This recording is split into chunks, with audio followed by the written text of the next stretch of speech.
Persilangan antara tanaman tomat berbuah banyak, B besar, rasa asam M kecil, dengan tanaman tomat berbuah sedikit, B kecil, rasa manis, M besar, menghasilkan tanaman tomat berbuah banyak, rasa manis, pada F1. Apabila keturunan pertama F1 disilangkan sesamanya, maka genotip yang paling baik dari keturunannya galur murni adalah, nah jadi parentalnya kan B besar, M kecil disilangkan dengan B kecil, M besar.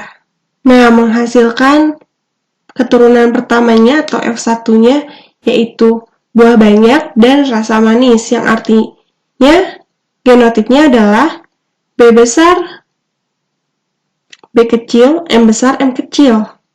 Nah, genotip F1 ini dari mana sih? Dari persilangan parental yang tadi ya, dari yang P tadi. Nah, lalu katanya F1 ini disilangkan dengan sesamanya. Maka F2-nya yaitu B besar, B kecil, M besar, M kecil dikalikan dengan sesamanya yaitu B besar, M besar, M kecil. Nah, ini tuh menghasilkan genotip yang seperti ini. Ini tuh dapat dari mana sih? Dapat dari persilangan F2 tadi. Nah, caranya tuh dicari dulu gametnya, lalu dibikin tabel ya. Nah, setelah itu semua didapatkan, nah ini hasilnya, yaitu 1 B besar, M besar, lalu 2 B besar, M besar, M kecil, 4 B besar, M besar, M kecil, 2 B besar, M besar, 1 B kecil, M kecil, M kecil, 2 B besar, M besar, 1 B besar, M kecil, 1 B besar, M kecil, M besar. Nah, terus di sini ditanyakan ya, genotip yang paling baik dari keturunannya galur murni adalah, di sini ada genotip B besar, M besar, yang artinya fenotip buah banyak dan dengan rasa yang manis, maka jawabannya adalah yang E.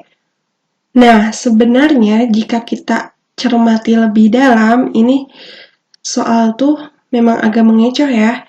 Jadi kan di sini kita mencari F2-nya tuh lumayan panjang melalui tabel, biasanya kan gitu ya.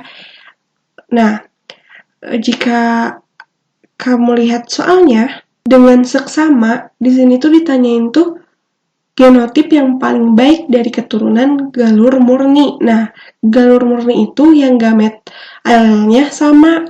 Nah, kan di sini yang dicari genotip yang paling baik, yang artinya kepada yang dominan, berarti ingin yang rasanya banyak, ingin yang berbuah banyak dan rasanya yang manis.